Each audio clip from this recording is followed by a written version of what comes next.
تولید پسته در آجیل رویال رو بهتون نشون بدیم.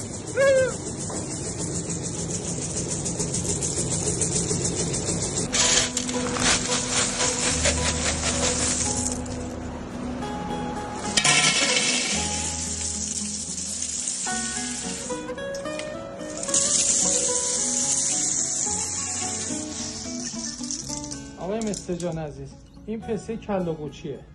در بین پسته ها پسته تقریبا خاصیه و ارقام تجاری جهانی داره. ما آذریان خیلی دوستش داریم، یعنی یه پسته ای که فقط تبریز بری همه سرفاس میزنن برای کله قوچی. من بچه بودم دوستان بهم میگفتن کله قوچی. بچه نگاه کنین خدا وکیلی جانم منم شبیه کله ریشو بده. خیلی باحال. کله قوچی واقعا پس مال تبریزه آره؟ نه مال رفسنجان. رفسنجان تولید میشه. ولی تبریز خواهان بسیار داره. طرفداراش تبریزه. خیلی مخلصیم. بریم بعدی. اینم پسته احمد آقایی بهش میگم. پسته بسیار خوشمزه، لذیذ و تقریبا میشه گفت سبز. و چرا حالا میگم پسته احمد آقایی؟ شخصی به نام آقای احمد آقا بوده از توابع احمدیه رفسنجان. بعد اون موقع دیگه به اسم ایشون حالا این اسم گرفته و اینا. بعد یه پسته برای خودش هم یه پسته خیلی خوبیه. خیلی عالی. خوشمزه عالی. میرسیم به پسته اکبری. اکبری در نوع خودش بی‌نظیره. یه پسته نسبتاً به اون یکی پسته که توصیف کردیم، این پسته جدیدتری نسبت به اوناست، ولی خیلی خیلی کشیده و به خاطر همین که مجلسیه خواهان بسیار داره و خیلی خوشمزه است. مال کدوم منطقه؟ مال منطقه هم رفسنجان تولید میشه هم دامغان. دامغان. بله جفتشون هم عالی. پارسال اگه یادتون باشه دامغان بودیم که پسته های دامغان هم تست کردیم، بسیار خوشمزه. بله خیلی هم عالیه. بعد عرضم به خدمت شما اینم اکبریه، ما بهش میگیم.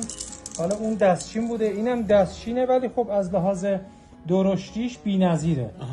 این پسته به خاطر اینکه حالا هم مجلسی تره بیشتر خواهان داره، ما بهش میگیم پسته دستچین سوپر.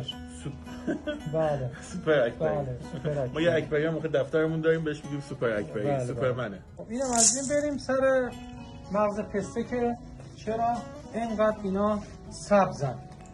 اینا از این پسته های بخصوص احمد آقایی که پسته بهش میگن بله ماتیکی. این اگه مثلا بوداده هم بشه یه لیمون بهش بخوره واقعا هیچکی باورش نمیشه که چقدر این رنگش واقعا این همه خوشگل‌تر هم میشه. مثل ماتیک هم انگار اصلا انگار رژ لب زده. تو خونه اگه خواستن یه موقعی یه چیزی رو تزیین کنن تو خانواده هم میتونن از لیمو استفاده کنن، اینو مثلا خیس کنن یه 5 دقیقه‌ای ببینن که چقدر این قشنگ و اینا مال کجاست؟ اینا مال رفسنجان و دامغان. رفسنجان داره، همین حومه تهران داره، شهریار داره، سابه داره.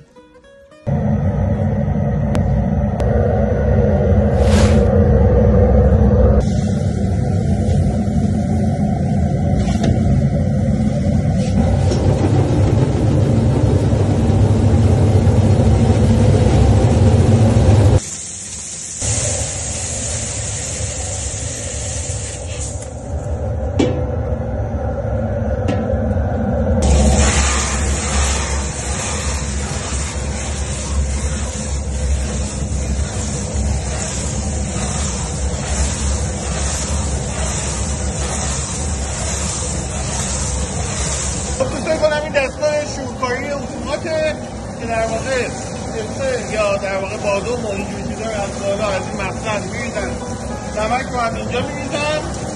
درسته؟ چه اتفاقی میفته؟ موقعیت که دیگه پخته شده کاملا میاریم کنیم. اینم همه چیز خوشمزه دیگه. این نمکی از میاد چه میشه بخور؟ قلبی خالی کنه، نمکش میریزه پایین، خود پستم میره برای آماده شدن. کجا رفت؟ از این بالا بره. از این بالا بره.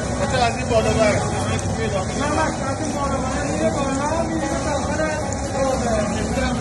اینجا بچه ها میرن با هم دیگه مخلوط میشن و محصول اون میاد بیرون. الان داخل اینجا توی وقتا که میره مقدار 180 درجه هستش، میره تا 200-220، ولی خب پسته یه دما داره، تخمه یه دما داره، بادوم یه دما داره. دمایی داره. بادوم هم